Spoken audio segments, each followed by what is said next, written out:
Welcome everyone to the Ask a Placer session of the Camp Symposium. I'm going to be doing some introductions for you. And first we've got Bravo. Bravo, go ahead and wave. Someone knows who I'm talking about. He first came to BRC in 2003 and quickly realized that this was a place to be and experience things in life he had never had before. The next year he decided he wanted to do more than just experience it. So for the next 8 years, he was involved in running theme camps. In 2012, he decided to volunteer a placement, beginning his journey in 3 o'clock. Since then, he's been a placer in 3, 4:30, and 7:30. He believes his time running a theme camp helps to better serve and understand what our city needs. Bravo, do you want to say anything about yourself? I got a haircut just for this thing, so I didn't want to look like a dirty hippie with long hair. So thank you for everybody coming, and we're looking forward to your questions.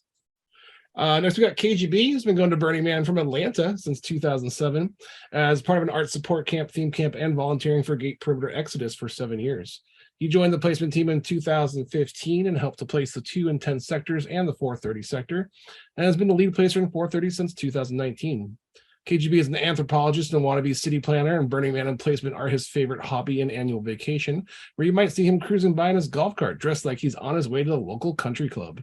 KGB's goal is to help create the most interesting city in the world for 1 week each year. KGB, you want to say anything? Just hi from sunny Atlanta. Next, we got Shadow, who first set foot on the Black Rock Desert on October 11th, 1991, and it was magical. Her first burn was in 92, and since 94, she's built art, planned theme camps, volunteered at Earth Guardians and L2K, and with Perimeter Death Ray crew. But you wonder what that is. She joined placement in 2001 to help design the 3 and 9 portal plazas. After managing the plazas for 2 years, she became a placer for a 3 o'clock sector and placed 730 in 2006, when the 730, 430 plazas began. She's been in many sectors, 730, 430, 3, 2, and 10. She loves the placement team, watching BRC ascend from the playa surface and being part of its culture and evolution. Shadow, you want to say anything? Hi, everybody. Great to see you all, and thanks for being here. And helping with our chat moderation today, we've got Huntress, our chat and tech mod. It was shamed into attendance in 2012. Huntress now returns annually to playa on her Snarkle pony. From theme camp organizing, GPE volunteering, and now placement tetrising, she has learned about the omnipotence of spreadsheets, the generosity of labor, and the fiery effects of industrial bleach on skin. She joined placement in 2020 and is delighted to be a 9 o'clock placer. When not bathing in gray water or wondering how she broke her golf cart again, you can find her on a perennial quest for funky beats, irreverent whimsy, and seltzer. She feels enormously privileged to be part of placement and help create BRC on the unceded land of the New Moon Northern Paiute. As a geographer, she's stoked to tell people yes, she finally makes maps. Huntress, do you want to say anything? Wave. And my name is Papa Bear. My first year in playa was 2005. By my second year, I was fully on board and involved in a project to bring art bike, decorate it like a UFO, and pour microbrew off the bike. The following year, in 2007, a few friends and I started Carbo Fucking Nation, and were placed in the 9 o'clock portal serving IP fucking A, and lost my place for a second. 2009 to 2012, we revamped Carbo Fucking Nation into Row Fucking Lucian, and we had a good run in the 9 o'clock portal, continuing to serve IP fucking A and adding Transcendental to the beer board. Designing a bigger sandbox to play in, I stopped running a theme camp and joined placement in 2013, where I became the lead placer for 9 o'clock from 2014 to 19. In 2021, I joined the placement management team, and I'm honored to be the placement assistant manager, supporting the talented volunteer teams under the placement umbrella and helping to create the ephemeral and experimental city called BRC. I'll wave hi. So welcome to the Camp Symposium. Thanks for joining us here. We're excited to have you here. A few guidelines for our meeting today. Please mute your mic if you're not a panelist. If you have a comment or question, please type it into the chat. Hunters will be gathering those questions and asking them of our placers here. If you please be respectful in your participation, be present. We're all here to team together. Let's be gracious with our attention and speak from your own experience. And to start off, we're just going to do a quick little poll to see where you all were placed last year, or the last year that you were placed, if you were placed. Go ahead and answer that. We'll check it out.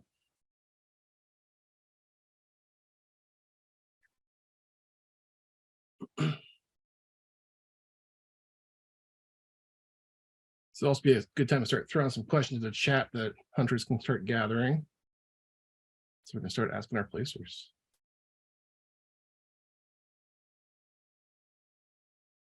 Oh my gosh, there's a lot of people here. Just saw that number. Got 50. You guys ready? So many questions. It's great. I am not. I am trying to stay sober for my hosting of this breakout. I will be taking shots at about 4 p.m. when the symposium is over. Then I'm actually going to go help tear down a booth for my partner. Okay. Here's the answers we've got. Nobody from 2 o'clock. Shocking. 20% from 3. 28% from 4:30, 20% from 6, 15% from 7:30, and 9% from 9 o'clock, 7% from 10. And one person's be your first year camping BRC. Congratulations. Oh, I gotta share results so you can see them. Sorry. There's a button I didn't push. All right, 4:30. Yeah.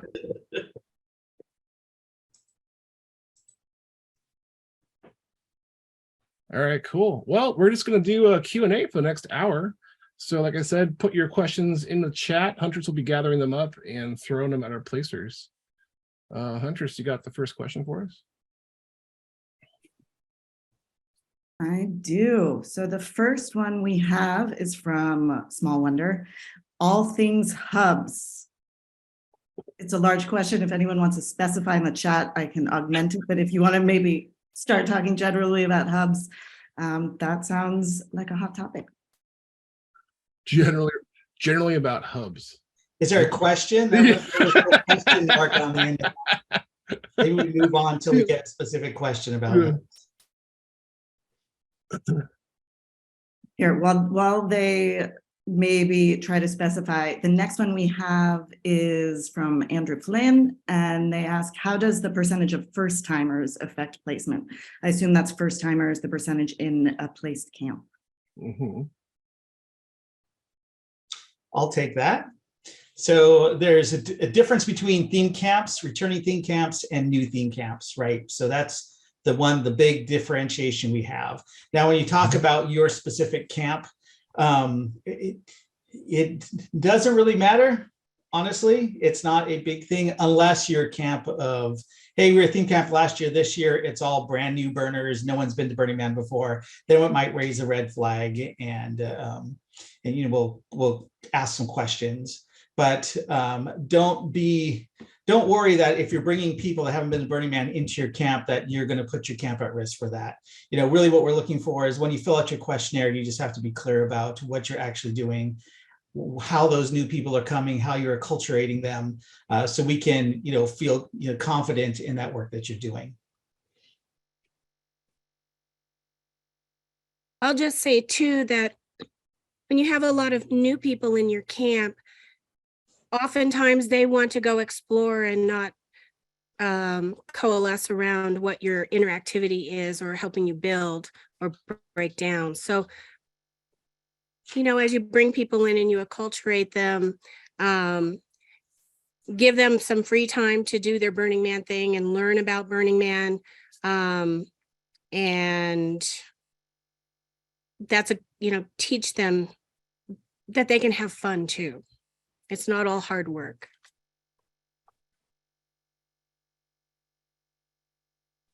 Yeah, so the key is we don't hold it against you. Just be careful and make sure you plan if the number is to be large in larger than normal for your camp.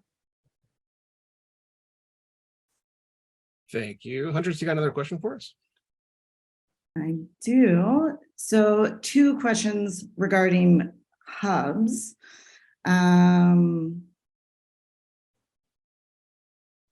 Would be, this is, I think, the question for, will you be telling people where they're placed and to whom they're placed next to so they can accurately plan? Yeah, we always announce addresses. And one of the things we're going to be doing slightly different this year is that we are going to send out an initial email earlier than normal. We're shooting for about a month earlier than I think the normal time of like June. So sometime in May, telling you that, yes, you've been placed without any addresses at all. This will help you to know that you've been placed and you can start doing your planning and knowing that you can start building and all that kind of stuff and not worrying about it.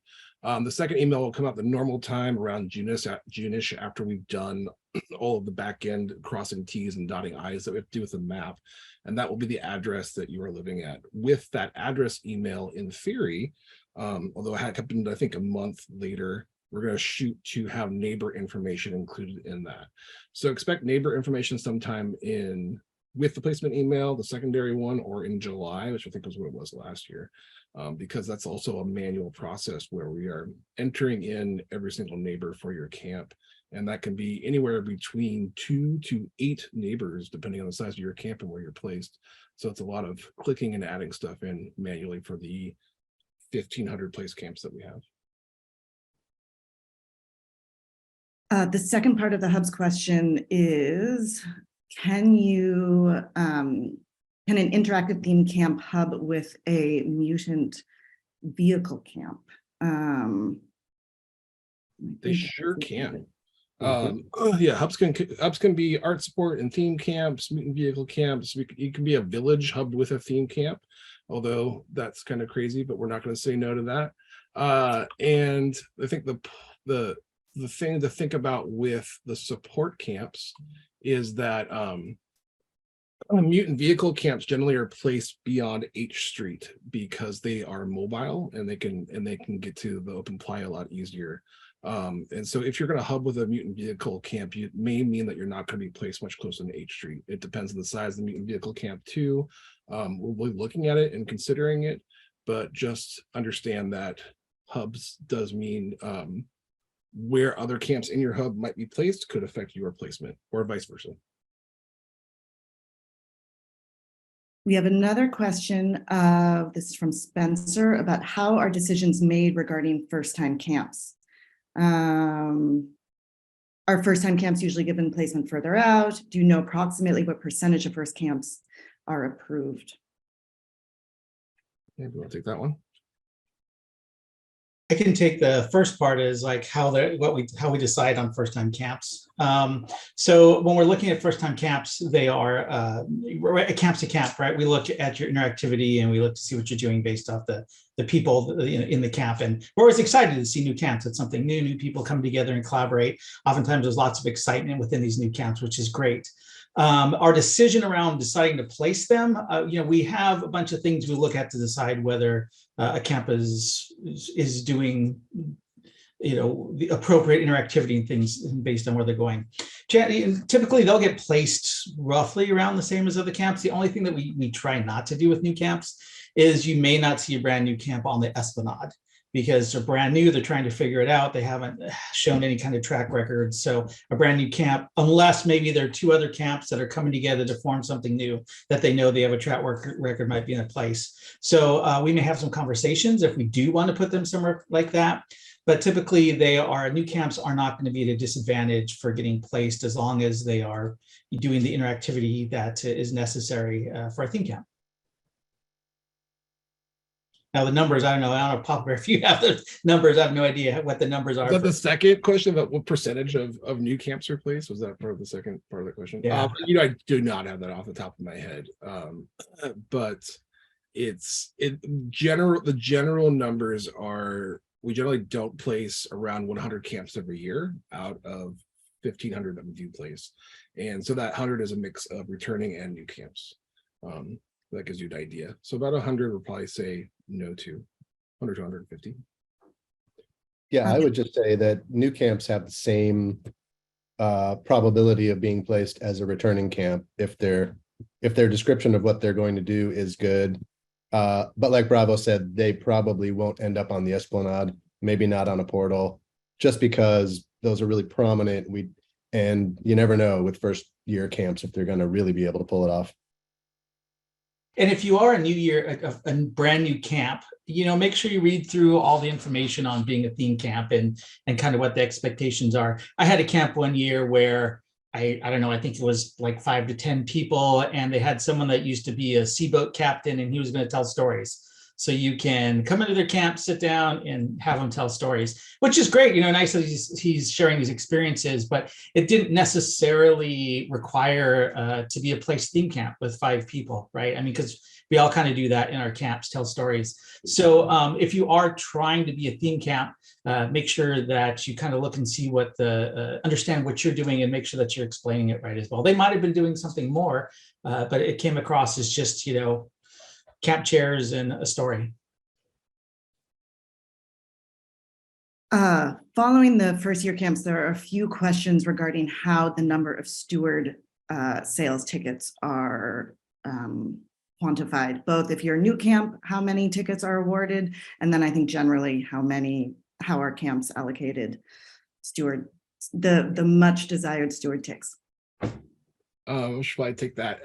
There is a crazy wild math calculation that the associate director of placement level, our manager, does in a spreadsheet that figures out steward sale tickets. And the thing with that math calculation too, which takes into account interactivity and population size and all of that, is that the amount of tickets that we have changes every year, and the amount of camps that are returning that we are eligible for steward sale tickets changes every year.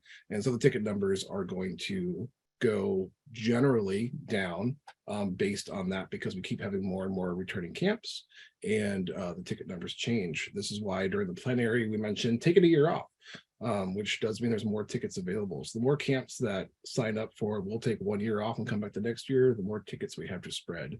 That only works if lots of people joined into that idea. We also have the statement of intent for returning camps. That's part of how we figure out your steward sale tickets. You're letting us know what you're bringing for that year, how many people, what your interactivity levels are, and we make some judgment calls based on that. For new camps, this year, tickets are not from the steward sale tickets, but what is called the late season direct sale, LSD for short.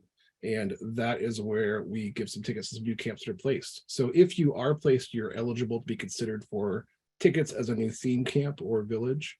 Those numbers will be a lot smaller than the steward sale tickets because we have a lot less to pass out, and it won't cover your core crew. So we suggest everybody in your camp register for different ticket sales, like the main sale and step and all of that, because most of your tickets for a new camp are going to come from the open sales.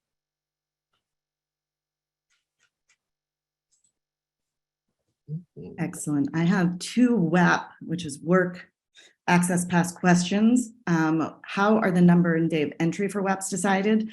And then I think it is a request to, is there a plan to get WAPs out earlier this year? I'll take the early one. No idea, actually. We haven't talked about that yet. WAPs is like in July. So I'm expecting that we're going to be sticking with the same thing of currently that earlier is not great because it costs a lot of money to have porta potties filled, to have more staff available to deal with the people who are out there, all that kind of stuff. And so there's been a push to reduce the resources being used by reducing the amount of people who are out there early. So I would expect most are going to be Wednesday and later. Monday and Tuesday WAPs will be on a case-by-case basis, depending on the size of your build and your need. And then as for how we figure that out, maybe we want to take that one. I can take it unless one of you want to. Go ahead, Bravo. Right. Yeah, so we have calculations for everything, all sorts of little calculations to figure rough things out. So based off camp size and so forth.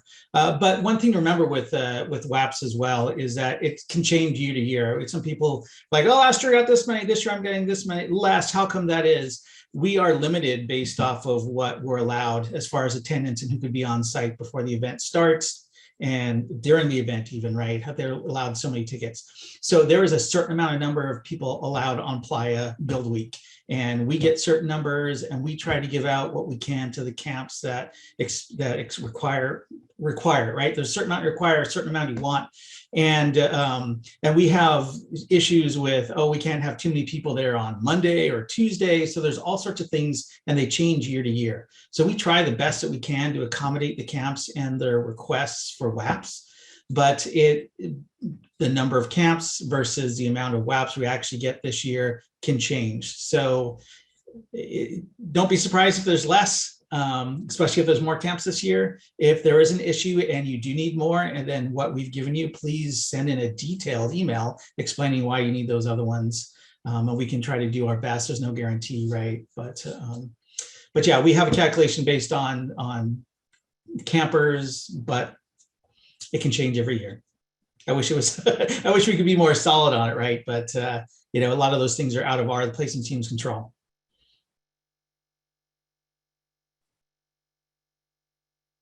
Next up, this question has some interest from Blood Bucket, which is around the Placed Camp Questionnaire, and that many of the questions feel unknowable at the time that it is due. And so the question is, how are camps held accountable for their answers, which may be written with uncertainty? It seems that truthful answers are not being encouraged. So maybe to talk a little bit about how to fill out the PCQ when there are elements that are unknown. I mean, I would say truthful answers are encouraged. Say what you think is going to happen. If you're unsure, you can even say, this is what we are planning to do based on what we know now. We could do more. Actually, truth is very good. I think that's all I would say.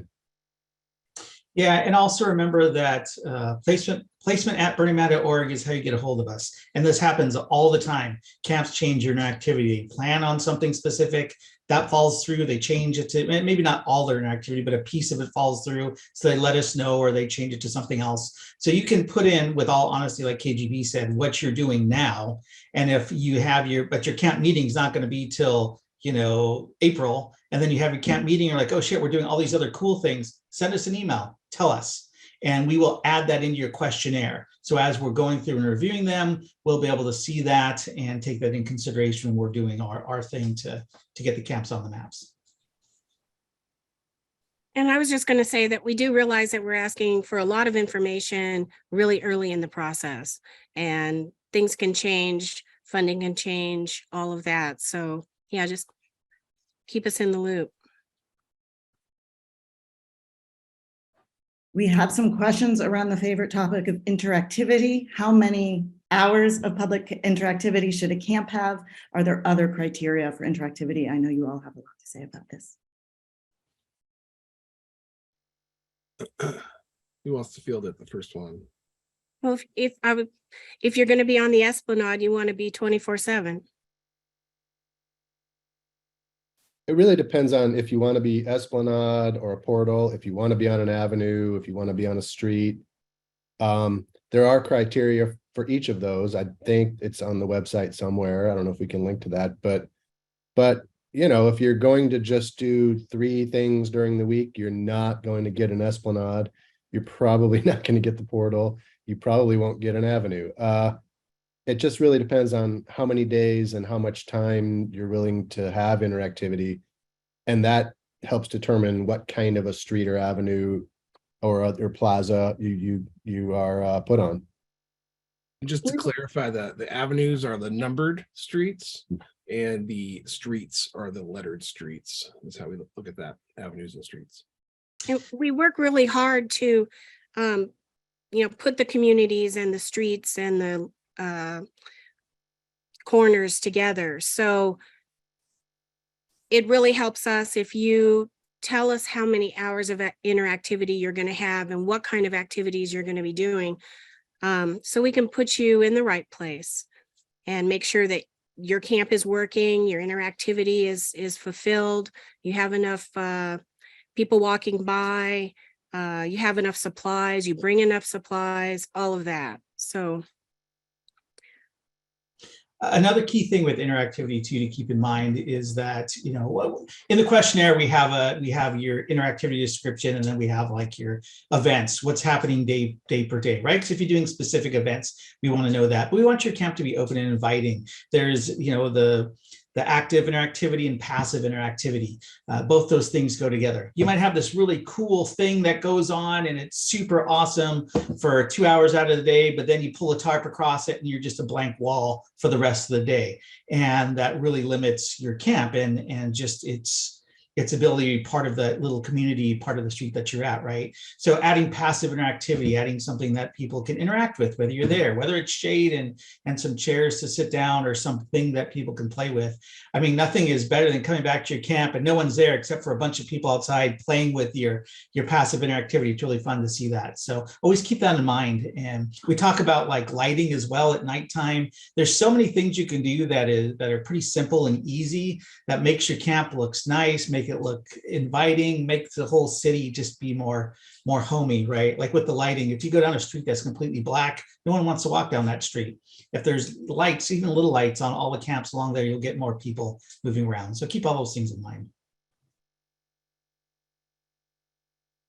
We have some questions around neighborhood and how placement decides where camps go. So I think some connected questions are, do we try to keep neighboring camps together to further community? In terms of, do we try to always maintain a neighborhood? And secondly, why are some camps moved to very different addresses? I mean, I guess I could start that one. You know, we think of each street, if, you know, let's say you're on C Street between 3 and 3:30 as an example, right? We want that block to be interesting, and we don't want every camp on that block to have a Tuesday night party. And then everybody in those camps can't go to each other's parties because they're all having their own party. And so, you know, sometimes the other camps on your block are your best visitors for your interactivity. So we try not to have it so everything's happening at one time on a block, but that there's any given time of the day or any given week or day of the week that you walk down that street, there's going to be something happening, maybe two things happening. So we try to mix it up so that we look at times with days and times and try to make it so that that'll be an interesting street all the time. And then we try to put things together so that, you know, it's not just one big street of yoga camps, but, you know, on your given block, you might be able to have coffee in the morning and a snack in the afternoon and a yoga in the morning or the evening and some music at some point and a bar. Maybe there's an afternoon bar, maybe there's an evening bar. Whatever it is, we try to make it interesting so that if you really never wanted to leave your block, you could still have an interesting Burning Man. Yeah, and we don't force camps to be together in communities, right? Like if somebody wants to be in 7:30, they choose they put that as their first preference in their questionnaire. So we aren't saying, oh, I want this camp and I really want it to be like next to this camp at 4:30. Let's push these two together. We don't do that.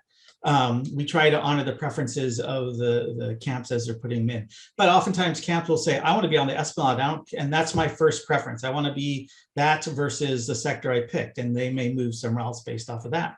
Sometimes it's just the amount of certain types of camps that camps might get moved around. Other times it's things like, hey, where do you find Pink Heart? Yeah, always on 9 o'clock Esplanade, always on, right? It's boring, right? So let's mix it up and move some of these things around. So that's kind of happened a lot with the Esplanade lately. We've moved some things. So we don't force communities together. Like we're going to make this type of thing. So let's force all these camps together. We let the camps do that, but camps do move. It's not a punishment, right? Some people think, oh, why did they move me over here? Am I doing something wrong? It's never a punishment. It's typically about either preferences or maybe we're just trying to mix things up a little bit. And you can say in your mapping preferences that you want to be near these camps and away from these other camps. And we take that into account. We especially take into account if you want to be away from some other camp, because we don't want to ruin your burn. So we're almost always likely to keep you away from the camps you really don't want to be near. But if you want to be near certain camps, we try to do that. We can't always, because that camp may not be in the same sort of a street that you're on. So we try, but we can't always put you near somebody you want to be near unless you hub with them. Yeah, and on that, earlier someone asked if you had to be in a hub to be by someone, and no, there is questions in the questionnaire around who you want to be by without being in a hub. So we do support friends just being near friends, even if it's not, doesn't need adjacency or just like around the corner or next to you, whatever. Hubs are primarily around sharing resources and that kind of thing. And so hubs are more of like a necessity and helping us reach our sustainability goals, the 2030 sustainability goals. But that doesn't stop you from being friends and asking. So there is a question without having to form a hub. On hubs, two questions of, can any one of you give an example of an ideal hub, and how do you think, are there any tips to make the placement process more easeful for hubs? I'll say a couple things. Sorry, Bravo. Just a couple of things that off the top of my head. Ideal would be that the camps in your hub sort of rate the same part of the city, and are somewhat similar in size. I mean, if you have a gigantic camp and then a tiny camp, you might get placed where you need to be for the gigantic camp to fit, and so similar sizes are nice because it's easy to put them right by each other. And, if you hub a bunch of large camps together, now you're a gigantic combination, and that will limit where we might be able to fit you in the city. Yeah, and on that, like Paul Brea said, ideal hubs is along with, and also those things that KGB said, the ideal hubs really is around sustainability, right? If you and another camp are going to be sharing water and you're getting bringing one water cube out there to have it filled, and you're sharing that's an example of you using sustainability and a reason why you two next to each other need to be next to each other, or you're sharing a generator, solar, whatever it might be. We have people that have put in hubs last year that were like, oh, we're doing a lot of events that are shared between next to each other. That's great, and it's a good reason why you need to be next to each other, but that isn't necessarily the ideal. You might get placed as a hubs like that. That one would be a little more riskier, but truly it's around sustainability and how you and other camps can work together to bring less to Burning Man, right? To share and make that easier.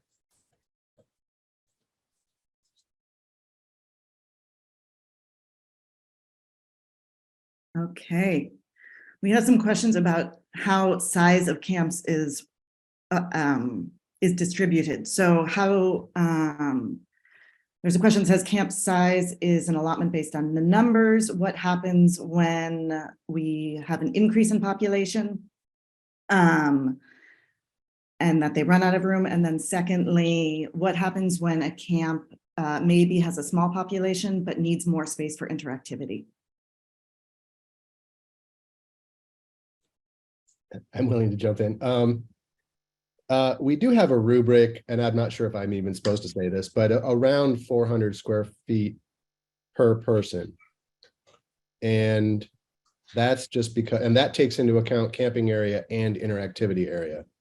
So if you're 10 people, you're probably going to get 4,000 square feet. What was the other part of the question? Does it show that on the questionnaire when they're filling it out? Papa Bear, do you know? Yeah, there's a chart, and people were asking about that on the sample. That chart is on page 15 of the placement sample that you can pull off of your burner profile and participate pages. Some of the camp sizes on there are not the 400 square foot. It sort of adjusts for the fact that the bigger you get, we want to start kind of reducing your size a little bit, because it does that rubric of 400 square feet includes interactive space. Yeah. And I guess talking about that idea that if you're a smaller camp and have a lot of space for interactivity, we are looking at what's going on, and we're checking out your camp layout. And so, district should not be getting the amount of space they get, but they have a massive dance floor. And so therefore they get more square footage to accommodate the hundreds and hundreds of people that show up there during the day, for example. Yeah. The other thing is that if you have something related to your interactivity that's just going to take up a lot more space, just let us know. We will adjust for it. I remember disc golf camp. I mean, they didn't have that many people. They shouldn't have, normally they wouldn't have gotten the huge amount of space they got, but they did because that's how you build a disc golf course. So just let us know. Yeah, it really helps on your camp plan to be really as specific as possible, so we can see that.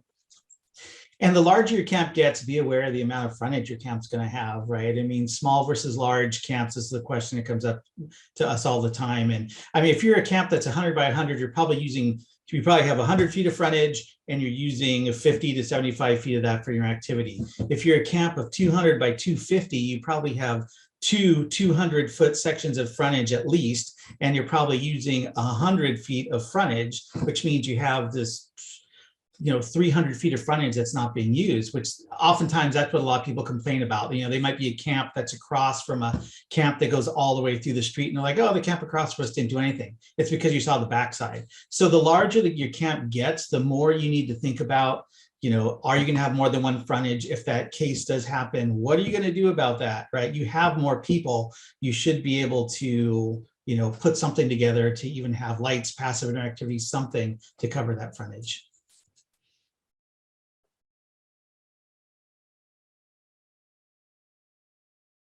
Okay. This is, here's just a pretty quick question. What happens if by August, this is from Joy, not everyone was able to secure a ticket, especially if some of those people were crucial to interactivity? How should they update placement that interactivity is changing, and will that impact land allocation? Yes. I would say, let us know. I mean, yeah. Like we were saying, email placement, let us know. Make sure you put the sector and the camp name in the subject line and the topic. But anytime you're having these changes happen, I mean, if the city's already mapped, we can't do much about it. But if the city's not finalized, then we might make an adjustment. That will be better for you, really, because if you're going to have less, then we might take a little chunk out of the front to put a little small camp to make it that street more interesting. And it won't hurt you. But if you don't let us know, and then we say, oh, well, you have this huge dead space, then that doesn't look good. Yeah, and remember, this is when you fill out the questionnaire. It's not an application, it's a questionnaire. Part of that is because what we have with you is kind of a trust agreement, right? You're telling us, hey, we want to do this stuff. We're like, awesome, you're going to do that, right? We're trusting you to come and do that. So if something changes, you're not going to be able to do that. You need to let us know. Even if it's like my camp can't make it and we have to cancel, you need to let us know. Because if you've told us you're going to do something and then you end up not doing it, right? You ended up kind of breaking the trust in that agreement that we have, which could impact your placement for in years in the future. So always make sure and let us know if there's some change. I mean, if it's a small change, you don't need to, but yeah, half our interactivity changes. We're going to be 15 people instead of 40 people. Let us know and we can adjust accordingly, even if it's last minute, the week before. There's also on that, just really quick, we have 100 camps that we don't place, right? 100, 150 camps. And so if you reduce in size and let us know early enough, we have time to maybe contact a camp that was not placed and get them to Burning Man. So yeah, tell us as soon as you can so we can keep that city full and interactive. We actually had a couple of situations like that last year where the camp, part of the camp couldn't get tickets, part of the camp couldn't get to America because they were in a European country. And so their camp was very large, and at the last minute we had to downsize them. And they had to pull resources from other places, but they pulled it off. And their interactivity completely changed from what their original PCQ was. So it can be done, but it was really helpful for them to let us know so that we moved them and made them work in a new little area that was doing something similar, and it all worked out. Okay, we have a question. If a theme camp is bringing a large art structure, piece of art to have in camp, what support might they receive from the art department, if any? None, right? I don't think any. That's in their camp itself was the question. Yeah, the art department only resources art that is installed in Open Playa through the registration. So they place your art not in your camp, and resources come there. If you want an art project in your camp, that's great. It's kind of like the passive interactivity that Bravo was talking about. So we'll look at it, and if you're placed or returning or new, whatever, we'll give you tickets, etc. But with a theme camp, the idea is your primary focus is your in-camp interactivity. Like, what are you doing in your camp with the participants who are coming like face to face? So as long as your primary focus is in-camp interactivity, your theme camp and our resources by placement. And if you want resources from art, your art needs to be out in open play. And if resources, you mean help setting it up, like some sort of crane or post holes dug, placement can help do that, right? We do those things for theme camps. But if you're looking for extra WAPs for art people or things like that, that art wouldn't help you with that. We have a fairly detailed question around why do we not give exact dimensions when we do the placement announce. So camp wants to know, that they thought they were going to be on the man side of the street and then they were on the mirror image. And that was extremely difficult for a whole host of reasons, especially with driving for amusement vehicle. So I think it would be helpful to talk a little bit about why that information is not given until that camp meets with the placer first thing on playa.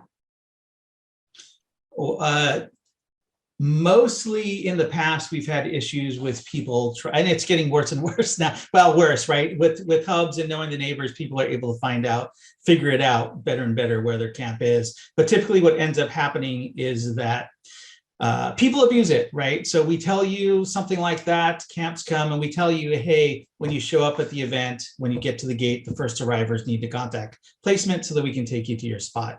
And people abuse that. They go, I know where I'm at. I know what side of the street, and they just go. So that's one of the things, right, that happens with that. Another thing is it also drives a lot of complaints and changes. So we'll tell people you're on this side of the thing. So now we're getting 100 emails because people want to be man-facing because they like man-facing better. And so we have gotten inundated with emails about those things. I mean, we get inundated with emails now with people asking what side of the street they're on. And with most cases, 90% of the cases, it doesn't really matter. They just prefer one side or the other. So that has been a lot of the reasons why we haven't done that in the past. I don't know, going forward, I don't know what our kind of policy is, if things are going to change. I don't know, Papa, if you have anything more to say about that. Or Yeah, I mean, at a cultural direction setting, we heard that camps wanted to know who their neighbors were. They wanted more information about that. And so that's what spurred the neighbor email that came out last year. And we're going to continue to do that, which is email you and let you know who your neighbors are. They're touching your camp in some kind of way, including their contact info, as long as they said, yes, go ahead and share that info with my neighbor camps. But currently addresses or like specific locations and the map published itself is still not on the table yet. I've had something to say and I forgot. Does anyone else want to jump in? I was just going to say that the camp that I had just mentioned is a classic example of that. Their placement changed. It had to change because of circumstances beyond their control.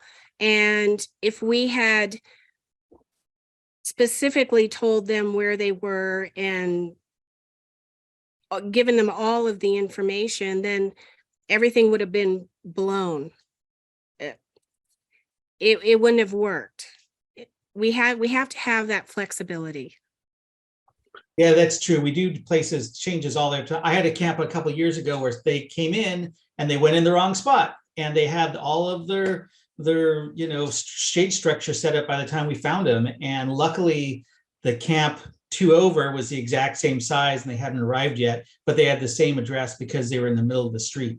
So I was able to just put the other camp over there. So it gives us that flexibility for problem issues like that, changes like Shadow talked about. So I don't know if we'll ever get to the point where we'll give people exact dimensions or locations. There's also an element of surprise.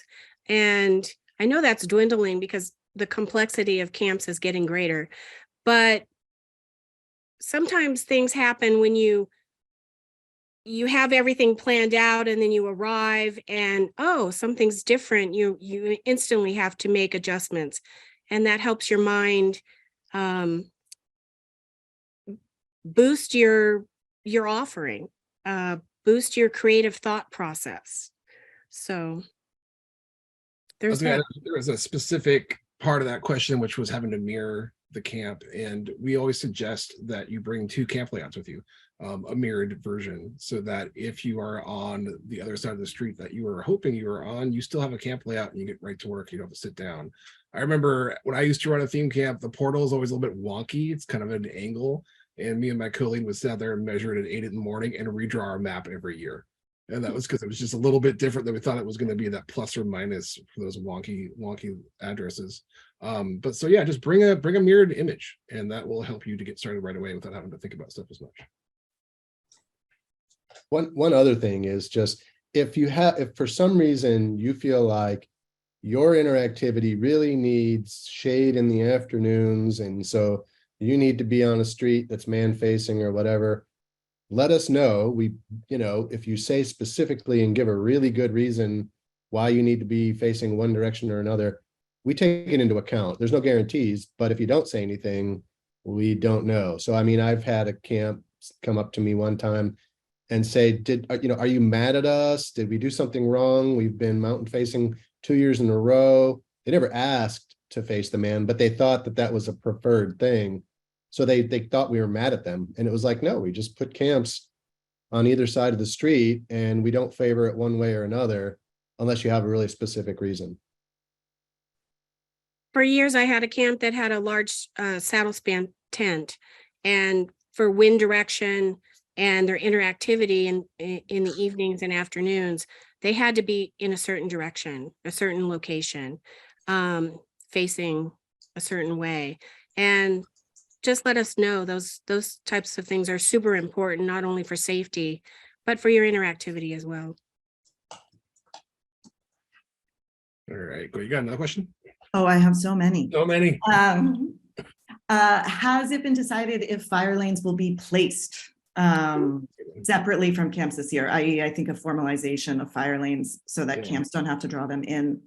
This person heard them being considered at a campfire talk. They are being considered and we're still being considered. We have not gotten to that point yet. So please include fire lanes in your camp layouts. If you are required to have a fire lane, the information's on the camp layout page on the website of what needs a fire lane or doesn't. And if we are able to do that kind of thing on our end, where we actually start mapping in service roads for fire lanes and petrol and that kind of stuff, we'll announce it very loudly over all the social medias and the emails and let you know. But for now, plan for fire lanes and service lanes in your own camp. I would also just add, pay attention to that page about the rules for whether you need a fire lane or not, because I get a lot of camp plans that of really tiny little camps and they've put a fire lane in and it takes up a third of their camp and it's totally not necessary. So, if you don't need a fire lane, don't take up that space in your camp.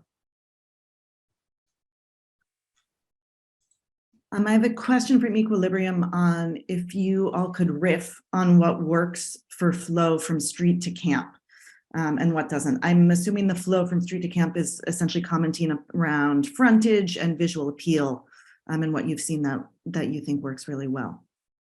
And I think maybe the second part is in what are key things placers are looking for when they visit camps. I'll go again.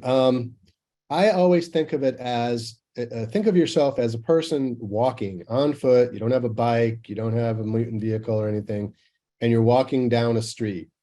You don't want to walk down a dead street with, RVs on both sides. You want frontages. And when you walk past a camp, you don't want to say, it looks like they're having a party in there.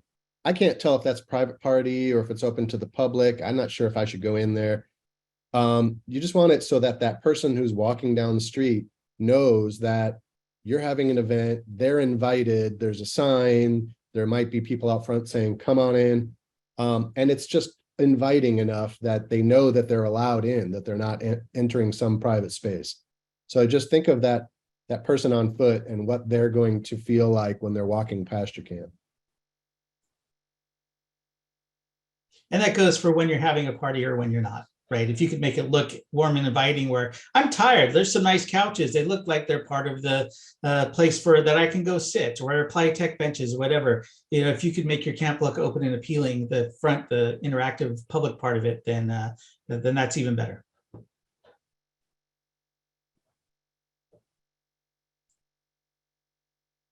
All right, Hunters, you got another one for us? I do. Someone has a question around placer visits. Are they structured or formal visits during the week? Or are they more passive and recreational? Is there anything that I think they're curious about how those are scheduled or not? Well, they're talking about us placers versus peers going. Is it? Yeah, I just talk about placers and I'll take the peers part. So- Yeah, okay. Well, as a placer in 730, right, there's two type, I mean, there's build week and then there's the event week, right? So build week, every camp gets visited by the placer at least once when they get shown to their spot, right? And then typically through the rest of the build week, you may get visit us if you have some issue and we're called, we'll go there. If there's downtimes, we try to stop at the different camps and talk to them. Might be some of them might be ones that we've had previous interactions with by email. So we want to go see what's going on. Our camps we want to get a little bit more information on, so we'll go visit them. There's lots of camps, and this year there's only 4 placers per sector. So if you've never seen your placer, I'm sorry, but it's it's hard to get around to all the camps to see them and to visit with them. Although one of the things is you may have had a placer visit your camp and not even know it, because once the event starts, we typically go out and we're participants, we're placers and participants. So we do both. We go out. I like to grab another one of the placers in my sector and we'll go and park the golf cart somewhere and just walk up and down the streets and just go into the camps. And most of the people that are helping us are just the people in your camp, and they don't even know what a placer is. I've told you before, oh yeah, I'm your placer. We're like, what's that, right? They don't even know, right? So we're just randos off the street. So we walk through, we try to take part in your activities, see how things are going on. Sometimes we might ask for the camp lead to chat with the camp lead and stuff like that. So we try to get out there and do that to see all the things that are going on. But like I said, it's a big city. It's hard for us to get to all the camps. Okay. There's also, yeah, well, so there's also peers, which is the placement, engagement, and exploration research squad, which are not placers, but are volunteers that could even be you. Theme camp leads have been doing it as something to get them out of camp. It's a 4-hour shift during the event week where we set you up with an iPad and send you out with a map, and you go meet and interact with camps and have some conversations with other camp leads. This is a good way to do feedback back and forth. There's some questions from asking the camps, what do you want to tell, what do you want placement to know, and that kind of thing. And so we're looking for volunteers. I think we had like 100 last year. We need about 150 to 200 because there's so many camps. So if you're looking for a reason, an excuse to get out of camp for 4 hours and go look at other people's camps, please volunteer. We do it Monday through Friday, I think now, 3 4-hour shifts per day. I'll drop an email in the chat so you can email to sign up.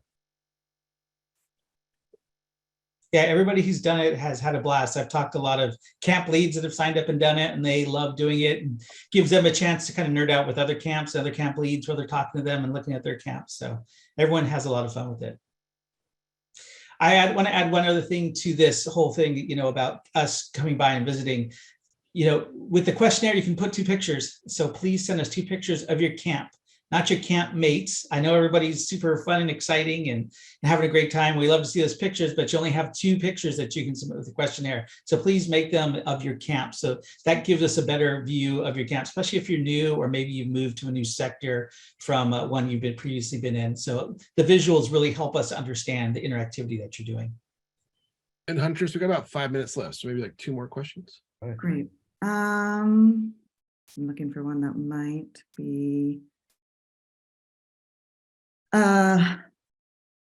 This one, can you describe what a service camp is and provide an example? This camp thinks of itself as service oriented, but it may not align with placement's definition.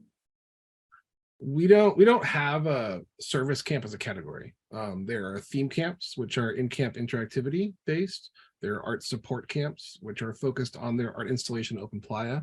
Mutant vehicle support camps, which are focused on their mutant vehicle. Work support camps, which are primarily volunteers and staff. And then we have department camps, which are the infrastructure camps that are set up. So we don't have a service related kind of thing. And I would say, if you got questions about that and want to clarify it, please email placement@burningman.org so we can chat with you about it and see what you mean. There's another quick one around there. Some of a camp's allocated steward tickets weren't used for various reasons. How will that affect their future allocation? It It generally won't. Like if people missed the sale and didn't buy the tickets, And what that's what I think. it's happened. It's not going to, that won't affect your future allocation. Those tickets just get wrapped up in other sales. If you cancel and you purchased all your tickets and you use them to go to Burning Man, that's a whole nother issue. But again, please email placement@burningman.org if you bought all your tickets and you're about to cancel. Very quickly, I don't know if we know yet, what is the outermost street this year? We don't know yet. It hasn't been announced. You gotta wait. And then lastly, I think Okay. this is maybe, we touched on this a little bit, but a camp wants to know that there were 3 camps, like they're an established 20-year camp, and they had 3 other camps that were similar, all on the same street. And was that purposeful? It was confusing for burners. So I want to know if that will be repeated or not. Can you give us an idea of what kind of camps they were? What Was their it, yeah, was it their names are the same or what they did? They didn't say, but I think maybe this goes into how neighborhoods are created. There may, just right off the top, without knowing the circumstances or who they are, they may have been playing on their names or playing on their interactivities. For instance, if a few years ago,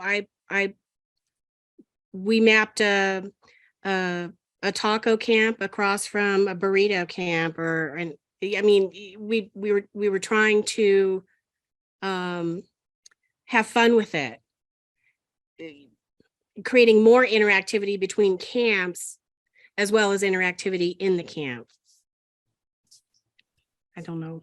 Yeah, no, I think that's great. And then I think finally, well, there was one that was coming in. Oh, here. If you are a new camper, are you required to do a camp photo, or what would be the best way in the PCQ to do that? To indicate who you are and what you may look like if you're brand new. If you're brand new and you don't have, obviously you don't have a camp photo, there's a couple things you can do. If you, it's not required. You don't have to put a camp photo in. It's something, it helps us, but you don't have to. So you're brand new camp, you don't have anything. Some camps have like, hey, we're building this thing, and maybe they've test built it already. So take a picture of that or send it in. Or maybe they have a hand drawn or a Google SketchUp of what they want their frontage to look at. We've seen all of those things. Anything that kind of gives us a little bit of visual of what you're explaining helps us. But like I said, it's not required, especially for brand new camp. Nothing to worry about. I don't know. I feel like the majority of the questionnaires still don't have pictures in them, even camps that have been there forever. Or it's, like I said, a picture of their camp, like their camp photo with all the people in it. So so it's not, don't worry too much if you don't have a picture to put in.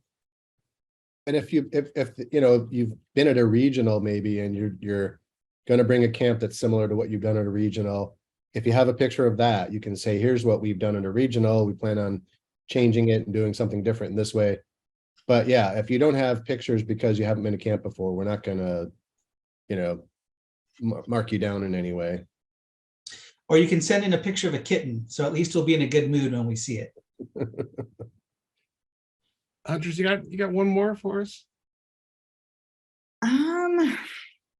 I think if anyone wants to type in one very quickly, otherwise I think we worked through most of them. All right, if nothing shows up, I want to thank everybody for coming and talking to the placers, and I want to thank Bravo and KGB and Shadow for talking a whole bunch, and also Huntress for doing all the chat mods. And I want to answer that question in there. Placement does not take bribes. You can't pay us off. We do accept gifts. We don't take bribes, and you don't have to give us gifts at all. We love doing our job. It's what we love doing. It really the reality is, like, we wouldn't have this really awesome job of getting to design a city without theme camps. So thank you for all the work you all have done, and thanks for filling out the questionnaire. And we look forward to reviewing it and placing your camps. Yeah, the gift, we say the gift that we get, our gift is coming on to Playa and getting to place you, to see all the work that you're going to do. We've read all your questionnaires. We're excited for what you're going to do, and that's our gift, placing you. So, so yeah, don't forget to call us when you get there. And one last thing too with the questionnaires, one thing to remember, right? Because I hear this all the time. Oh, there's so many questions. Oh, it's a big pain in the ass. I got to do this and that. And it is a bit of a slog to get through it. But ultimately, right, why are you doing your theme camp, right? It's because you want to do something, you want to bring something awesome to Burning Man. It's something you are and your camp hopefully are excited about. So please keep that in mind as you're filling out your questionnaire, right? Passion and excitement are things that we really get behind, and we really like it when camps are all in. So don't stress out too much of it. You come from your heart as you're filling it out, and if you have any questions, send us an email. And just one little thing on top of that is that in your interactivity description, let us know what you're doing. You don't get any extra points for your creative writing skills. So, and we read a lot of these. So, if you sound like Tom Robbins or whatever, that's fine, but just try to be really specific about what you're actually doing. Not too flowery and not too short. This is not good, but 7 paragraphs is a little bit to slog through. Thank you. Hunter's dropped a feedback form in the chat. Please fill it out so we can get some feedback on the symposium. There's another breakout that's coming up after this. And again, if you got more questions, you can email placement@burningman.org. We're monitoring that and we'll get back to you. Thank you everybody for joining. Thank you, everybody.